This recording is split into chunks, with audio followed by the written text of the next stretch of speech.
दोस्तों आज हम पावर के बारे में पढ़ने वाले हैं जो फिजिक्स का एक बहुत ही महत्वपूर्ण टॉपिक है और पॉलिटेक्निक एंट्रेंस एग्ज़ाम के लिए भी एक बहुत ही ज़बरदस्त टॉपिक है।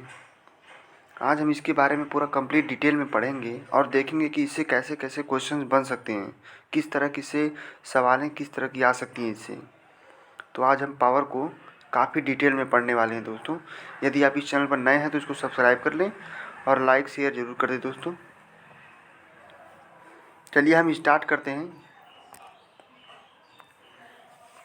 पावर पावर में हमें बताया गया है शक्ति। पावर को हिंदी में दोस्तों हम शक्ति कहते हैं। पावर कितनी ताकत है हमारी, कितनी ताकत है। ताकत को हम कैसे निकाल सकते हैं दोस्तों? क्षमता से, मतलब कार्य करने की क्षमता से हम पावर को अपने निकाल सकते हैं। जिसके पास ज़्यादा पावर होगी वो ज़्यादा कार्य करेगा। ठीक है, तो पावर की डेफिनेशन क्या है दोस्तों? पावर की डेफिनेशन क्या है? वर्क पर यूनिट टाइम, मतलब जो जितने ज़्यादा समय तक काम कर पाएगा उसकी पावर उतनी ज़्यादा होगी। ठीक है ना? तो पावर इज डिफाइंड है जो वर्क पर यूनिट टाइम। ठीक है, पर यूनिट टाइम में वो कितना वर्क कर रहा है वो उसकी पावर को बताता है। ठीक दोस्तों, आगे चलते हैं।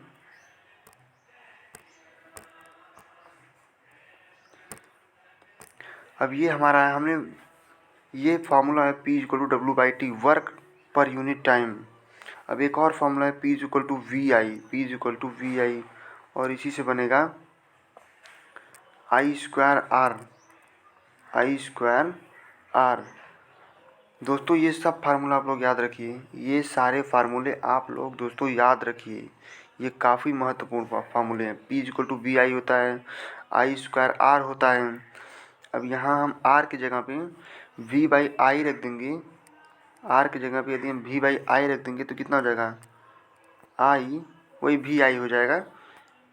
ठीक है। तो अब यूनिट हम देखते हैं, यूनिट क्या होती है पावर की। पावर की यूनिट क्या होती है, मतलब हम पावर की इकाई, पावर को हम किस में मेजर करते हैं? पावर को हम किस में मेजर करते हैं? जैसे हमने वेट को किस में, किलोग्राम में वेट किया, तो उसी तरह से हम पावर को किस में वेट करेंगे? तो पावर को वेट करने की जो यूनिट है वो है दोस्तों वाट। पावर को मेजर करने की यूनिट वाट है। आगे काफ़ी सारी यूनिट्स अभी पढ़ी हैं, वो सारी यूनिट्स हम आज देखेंगे। पहले हम वाट पढ़ लिए। ठीक है, एक हमने ये SI यूनिट हमने देख लिया है कि SI यूनिट जो पावर की होती है वो वाट होती है। अब क्वांटिटी के बारे में पढ़ते हैं। क्वांटिटी तो हमने आपको बता रखी है। क्वांटिटी दो प्रकार की होती है, एक स्केलर क्वांटिटी होती है, एक वेक्टर क्वांटिटी होती है।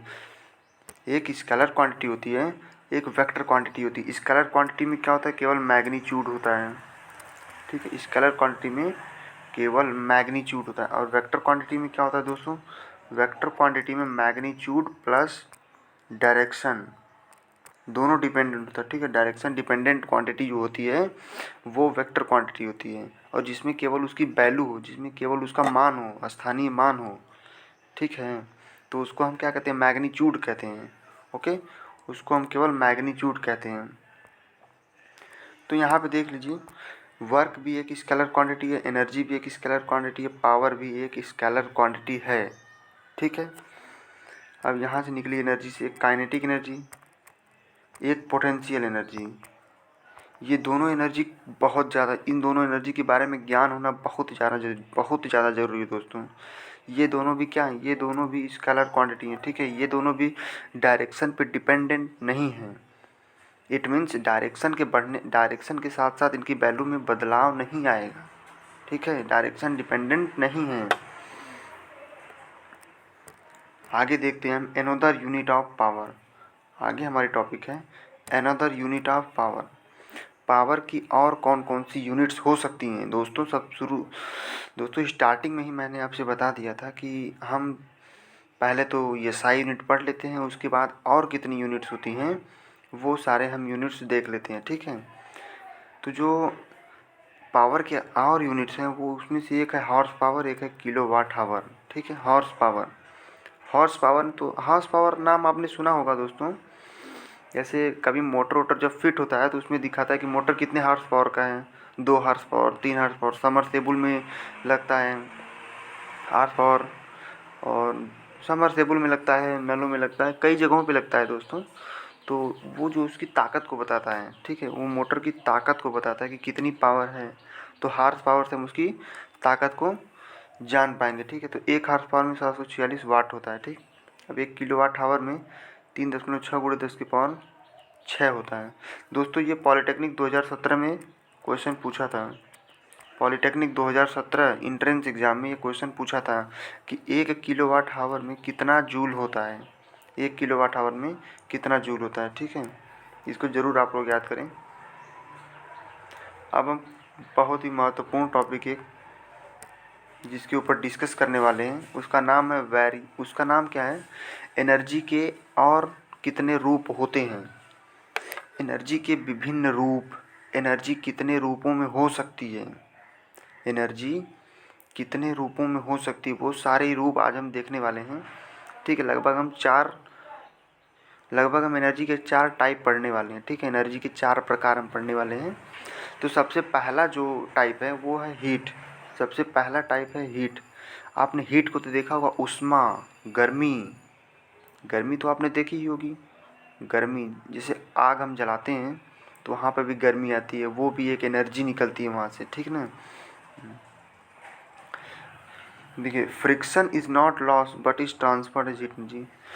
अब दोस्तों यहाँ पे हीट जो है वो तो हीट का अलग है, यहाँ पे हीट के लिए हमने अलग से आपको बताया है।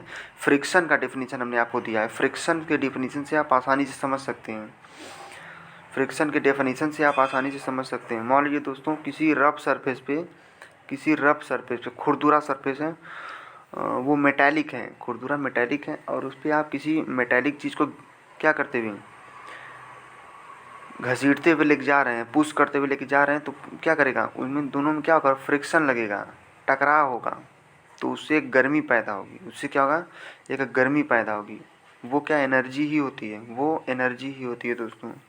वो एक एनर्जी का प्रकार ही है, ठीक है। आगे हम देखते हैं केमिकल एनर्जी क्या होती है, ठीक। केमिकल एनर्जी,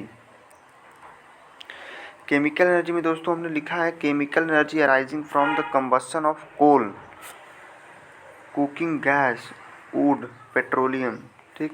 तो जब हम लकड़ी जलाते हैं, कुकिंग गैस, कोयला जलाते हैं, तो उनसे जो एनर्जी निकलती है वो केमिकल एनर्जी होती है, ठीक है। इन चीज़ों से जो एनर्जी निकलती है वो होती है केमिकल एनर्जी। लकड़ी के जलाने से भी जो एनर्जी दोस्तों निकल रही है वो है केमिकल एनर्जी, ठीक है। वो केमिकल, पेट्रोल के जलाने पे केमिकल एनर्जी, अल्कोहल के जलाने पे केमिकल एनर्जी, तो इनसे केमिकल एनर्जी निकलती है, ओके। अगला है इलेक्ट्रिकल एनर्जी। अगला दोस्तों है इलेक्ट्रिकल एनर्जी। तो energy is associated with an electric current. Electric current का नाम दोस्तों आपने ज़रूर सुना होगा।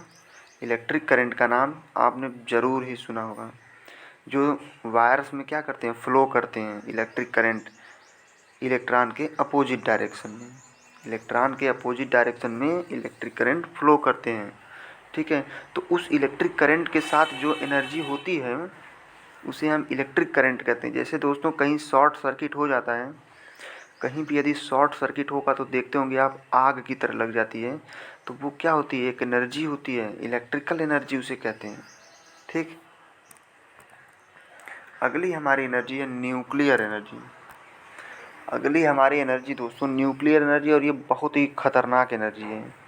इससे हम लोग एटम बम बनाते हैं, ठीक है। इससे हम क्या बनाते हैं, बम।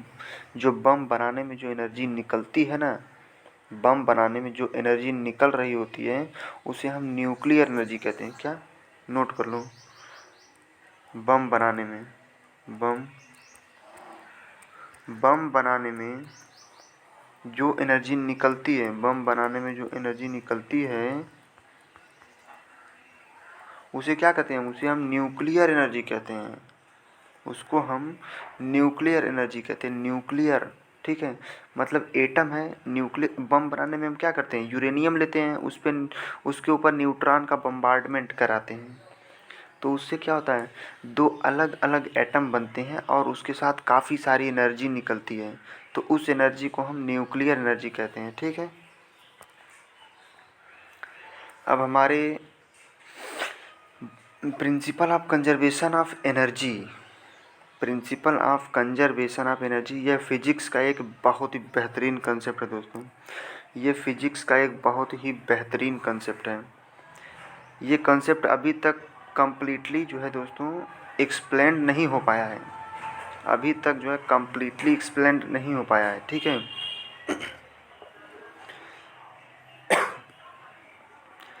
आइए हम देखते हैं कि इसमें हमें क्या बताया गया है। कंजर्वेशन ऑफ एनर्जी के अंदर हमें ऐसे क्या बताया गया है, ठीक है, इसको हम समझने का प्रयास करते हैं। तो principle of conservation of energy says that energy is neither created nor destroyed. यहाँ पे आप गौर करिएगा, neither created nor destroy. Created मतलब बनाना, डिस्ट्रॉय मतलब नष्ट करना। It means neither created nor destroy मतलब न तो बनाई जा सकती है और न तो नष्ट की जा सकती है, but transferred from one form to another form. ठीक, इसमें बताया गया है दोस्तों हमें कि एनर्जी को न तो हम बना सकते हैं, क्रिएट कर सकते हैं, न तो उसको हम नष्ट कर सकते हैं। एनर्जी को हम नष्ट भी नहीं कर सकते हैं। वो क्या, तब नष्ट नहीं होगी तो क्या होगी, एनर्जी जब नष्ट नहीं होगी तो क्या एनर्जी कहाँ पे जाएगी, वो अपना रूप बदल लेती है। अभी हमने ऊपर आपको 4 टाइप्स पढ़ाए, 4 फॉर्म पढ़ाए, 4 रूप पढ़ाए, heat, chemical energy, electrical energy, nuclear energy और कई सारे ऐसे एनर्जीज के रूप हैं। तो वो अपना क्या करती है, फॉर्म चेंज कर लेती है, अपना रूप वो बदल लेती है एनर्जी। ठीक है, वो कभी नष्ट नहीं होती और न तो उसे कभी क्रिएट किया जा सकता है। ठीक है, ये टॉपिक में यही बताया गया है और ये बहुत बार आता है। ठीक है, ये बहुत बार इस कॉन्सेप्ट पे काफ़ी प्रॉब्लम्स आते रहते हैं। ठीक है, तो इस कॉन्सेप्ट पे आप प्रॉब्लम ज़रूर लगाइएगा दोस्तों। यदि ये वीडियो आपको पसंद आया हो तो इसको लाइक और सब्सक्राइब ज़रूर करें। यदि इस वीडियो चैनल पर नए हैं तो इसको सब्सक्राइब कर लेना। थैंक यू दोस्तों, बाय बाय, मिलते हैं।